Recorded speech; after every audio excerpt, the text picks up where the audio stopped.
Welcome student. आज हम लोग सीखेंगे अलजेब्रा का first lesson, that is linear equation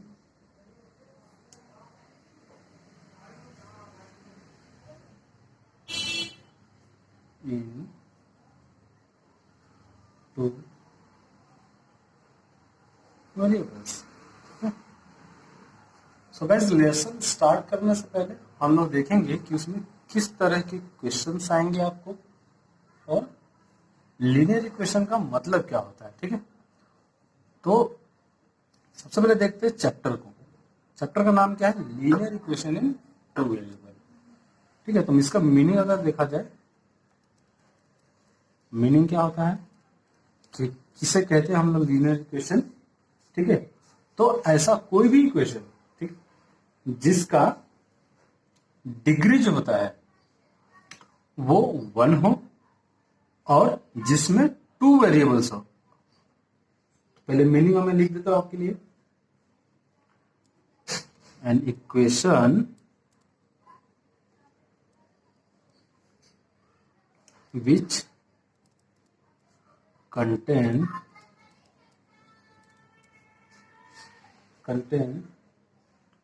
2 variable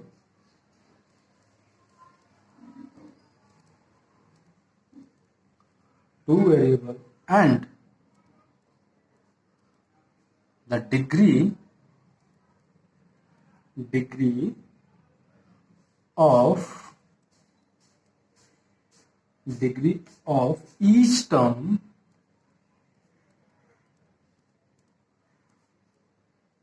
is containing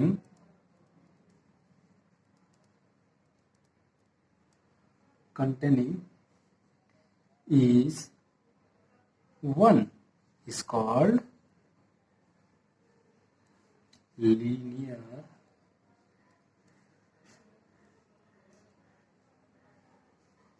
equation in two variable. Okay, meaning का मीनिंग को एक्सप्लेन कर देता हूं आपको। क्या लिखा है? Equation which contain 2 variables. ठीक है, आपको इक्वेशन जो होगा वो इस तरीके से लिखा होगा, ax plus B Y plus C is equals to 0। अब हम लोग इसको समझते हैं क्या है। ये जो टर्म है ये आपका एक नंबर होगा। ठीक, ये भी आपका क्या होगा? नंबर होगा। और अगर नंबर नहीं भी लिखा होगा, ओनली एक्स एंड वाई अगर आपको दिया हुआ है तो भी उसके पहले अगर कुछ नहीं होता है, इसका मतलब क्या होता है? 1 वैल्यू पकड़ते हैं। ठीक है, जैसे कि चैप्टर का नाम है 2 वेरिएबल, तो आपको ध्यान से देखेंगे तो आपको दिखेगा यहाँ पर 2 वेरिएबल्स हैं। ठीक है, ये आपका क्या है? वेरिएबल है। और इसमें ये भी आपका क्या है? वेरिएबल है। आपको पता होना चाहिए कि वेरिएबल का मतलब क्या होता है। वेरिएबल मतलब होता है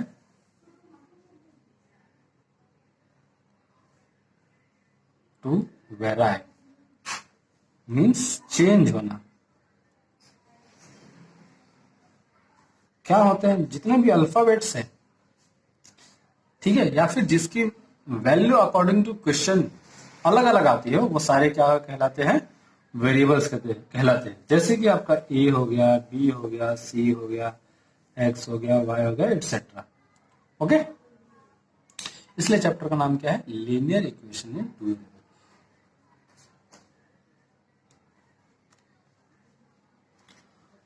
अब हम लोग इसमें कुछ कंडीशन देखते हैं।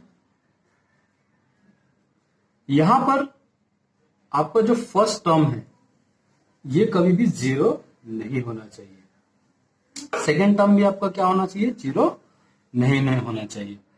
अगर 0 होता है तो वो लीनियर इक्वेशन इन 2 वेरिएबल्स नहीं हो जाएगा। आपने 9th में पढ़ा होगा लीनियर इक्वेशन इन 1 वेरिएबल, उसका एक सेकंड स्टेज है लीनियर इक्वेशन इन 2 वेरिएबल।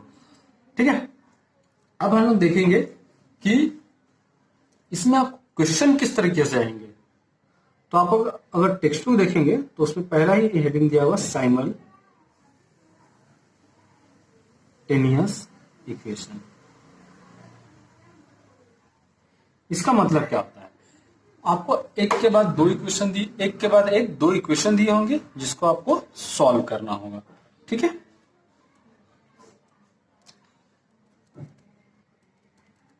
दूसरा हम लोग देखेंगे कि इसमें linear equation and two variable को सॉल्व करने के मेथड्स कितने हैं। आपको एग्जाम में मेथड बाकायदा मेंशन कर कर आएगा, और अगर मेंशन करके नहीं आता है तो आपको जो भी मेथड याद है, जो भी मेथड आपको अच्छी तरीके से आता है, आप उस मेथड को यूटिलाइज करके आप क्वेश्चन को सॉल्व कर सकते हैं, आपको मार्क्स पूरे के पूरे मिलेंगे। लेकिन अगर आपको मेंशन कर दिया एक पर्टिकुलर मेथड से सॉल्व करना है पर्टिकुलर क्वेश्चन को, देन आपको वही फॉर्मूला या फिर वही मेथड आपको यूज करना पड़ेगा। देखते हैं क्या है मेथड। तो इसमें सबसे पहले अगर देखेंगे तो आपको मिलेगा eliminating method.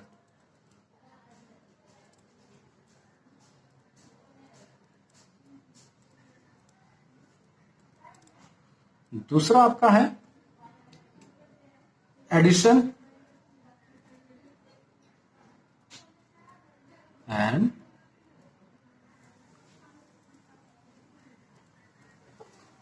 Subtraction method. Third आपका है सब्स्टिट्यूटिंग मेथड।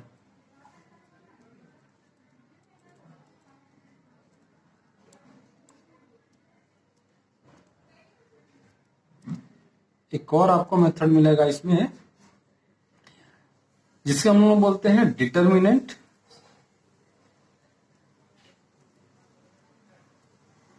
मेथड, और इसको दूसरे नाम से भी जाना जाता है, इसको हम लोग क्या बोलते हैं, क्रैमर रूल। अच्छा, ये सारे जो क्वेश्चन आपको मिलेंगे आपको देख के पता चल जाए क्या कि आप किस मेथड से अगर सॉल्व करेंगे तो आपको आसान पड़ेगा। ठीक है, लेट्स स्टार्ट। इसमें आपको और क्या मिलेगा, ग्राफ के क्वेश्चन आपको मिलेंगे सॉल्व करने के लिए। ठीक है, जिसमें आपको एक्स एंड वाई का वैल्यू निकालना होगा। आप एक्स का वैल्यू पुट करेंगे तो आपको वाई का वैल्यू मिलेगा, वाई का वैल्यू पुट करेंगे तो आपको एक्स का वैल्यू मिलेगा, फिर उसको आपको एक ग्राफ पेपर पे रिप्रेजेंट करना होता है। ओके, और एक और बात आपको ध्यान रखना है कि लीनियर इक्वेशंस का जो कोऑर्डिनेटिंग पॉइंट होगा या फिर सारे पॉइंट्स को अगर हम लोग लास्ट में ज्वाइंट करेंगे तो हमेशा एक सीधी रेखा या फिर सीधी एक लाइन बनाता है। अगर आपका ऐसा नहीं बन पाता तो समझिए आपने कुछ तो मिस्टेक किया है। ठीक है, अगला है आपका डिटर्मिनेंट। बहुत इजी है। इस तरह का डिटर्मिनेंट का जो क्वेश्चन होगा आपको एग्जाम में 2 मार्क्स से ले आता है ना। जैसे कि मैंने फर्स्ट वीडियो में आपको बताया था कि जो फर्स्ट लेसन है आपका वो 12 मार्क्स का आएगा, तो इसमें से 2 मार्क्स का तो आपको डिटर्मिनेंट्स का क्वेश्चन आता है क्वेश्चन नंबर फर्स्ट में। बहुत ही सिंपल होता है। जब लेसन स्टार्ट करेंगे क्वेश्चन सॉल्व करना, तब मैं आपको पूरा डिटेल में बताऊंगा किस तरीके के क्वेश्चन को कैसे सॉल्व करना है, कैसे आइडेंटिफाई करना है। ओके, अगला है हमारा डिटर्मिनेंट। ये फाइंड आउट करना होता है डिटर्मिनेंट, और ये आपका डिटर्मिनेंट मेथड है।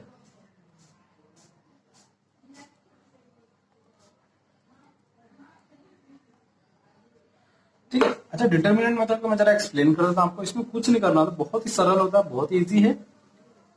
आपको इसमें एक्स और वाई का वैल्यू फाइंड आउट करना होता है। कैसे करते हैं, मान लीजिए आपको कोई इक्वेशन दिया हुआ है, जैसे आपको दिया हुआ 9x + 3y = 20।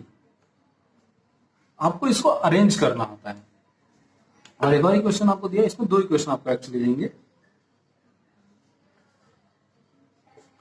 अगर आपको एक ही इक्वेशन दिया है तो देखिए डिटर्मिनेंट कुछ इस तरीके से होता है। मान लो आपको 9 दिया है, 3 दिया है, 4 दिया है, 6 दिया है। ओके, करना कुछ नहीं है, सिंपल है। इसका मल्टीप्लाई इसके साथ कर दीजिए आप, 9 × 6, ब्रैकेट कभी भी क्लोज कीजिए, फिर माइनस का साइन लगाइए, फिर इस 3 का किसके साथ करेंगे, इस 4 के साथ करेंगे। जो भी आपका आंसर आए 9 6 जा 54 हो जाएगा, 4 3 जा 12 एंड आपका आंसर कितना आ जाएगा 54 में से अगर आप 12 माइनस करोगे तो 4 में से 2 जाएगा तो 2 हो बचेगा और 5 में से 1 जाएगा तो कितना बचेगा आपका 42 आपका। ये आपका डिटरमिनेंट होगा। आपके 2 मार्क्स के लिए सॉरी 1 मार्क्स के लिए क्वेश्चन आएगा। इसमें क्या किया जाता है डिटरमिनेंट मेथड में, या फिर जिसको हम लोग क्या बोलते हैं क्रैमर रूल बोलते हैं। ओके, आपको इसमें 2 इक्वेशन दिए रहेंगे, उसको अरेंज करना होता है सबसे पहले तो। और जैसे कि पहला इक्वेशन है, सेकंड इक्वेशन मान लीजिए आपका 3x plus 5y equals to 10 दिया हुआ है। अब आपको इसको पहले ax plus by equals to c के फॉर्म में अरेंज करना है। तो आपका ये जो फर्स्ट इक्वेशन है इसमें सारे फर्स्ट हो जाएंगे, इसमें सारे टू हो जाएंगे। कैसे लिखेंगे a1 b1 c1 a2 b2 c2। अब a1 मतलब क्या है, a1 वाले जो है सारे इक्वेशन फर्स्ट के लिखेंगे टर्म्स इसमें। a1 आपका क्या है 9 है, b1 आपका क्या है 3 है, c1 आपका क्या है 20 है, इसमें a2 आपका क्या है 3 है, b2 आपका क्या है 5 है एंड c2 आपका क्या है 10 है। फिर इसको इस तरीके से अरेंज कर लेते हैं।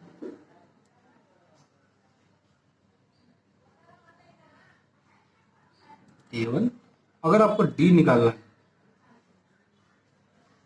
तो इस तरीके से लिखेंगे, a1 लिखेंगे यहाँ पर आप b1 लिखेंगे, सॉरी a1 यहाँ पर लिखेंगे, यहाँ पर a1 b1 यहाँ पर b2।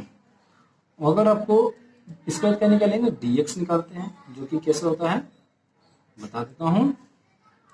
देखिए जब dx आप निकालेंगे तो जैसे कि हम लोग को x का वैल्यू फाइंड करना है तो हम x नहीं लिखेंगे वहां पर, उसके जगह पर क्या लिखेंगे हम लोग c1 c2 का वैल्यू लिख देंगे।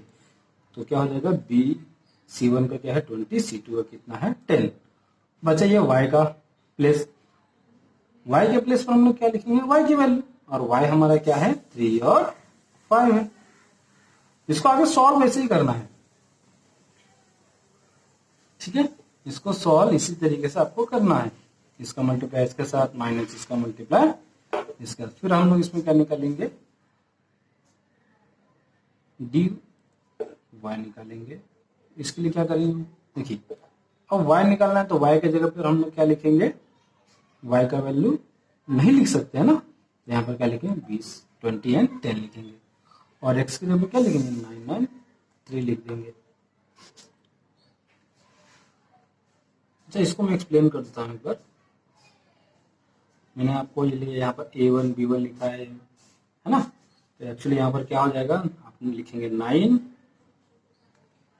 a2 की जगह पे आप क्या लिखेंगे 3, b1 की जगह पर आप क्या लिखेंगे 3 और b2 की जगह पे क्या लिखेंगे आप 5।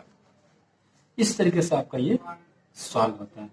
इतना करने के बाद आपको क्या निकालना x निकालना पड़ता है और लास्ट में क्या निकालना पड़ता है y। x कैसे निकालेंगे dx डिवाइड बाय d करके और dy डिवाइड बाय d करेंगे। डिटेल हम लोग करेंगे इसके जब हम लोग लेसन सॉल्व करना शुरू करेंगे। ओके, अब आते हैं हम लोग जो मोस्ट इंपॉर्टेंट है आपका वर्ड प्रॉब्लम वाला क्वेश्चन।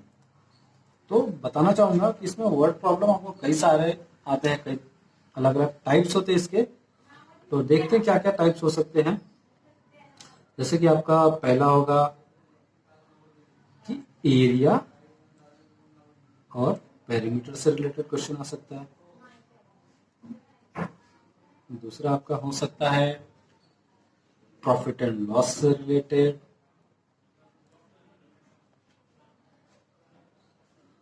और आपको आ सकता है ये बोट एंड स्ट्रीम। ये बहुत इंटरेस्टिंग क्वेश्चन है, बहुत ही कंसेप्चुअल है, इसको बहुत अच्छे से देखना है हमें।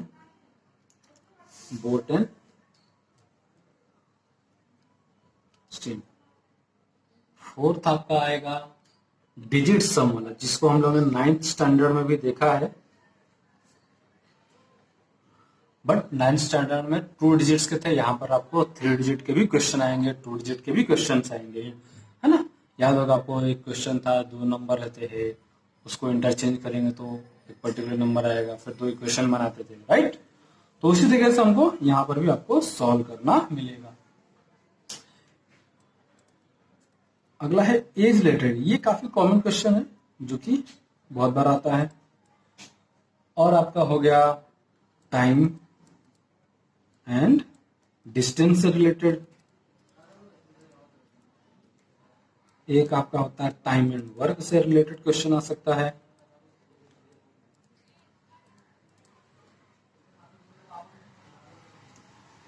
और आपको आ सकता है पार्टनरशिप से रिलेटेड क्वेश्चन।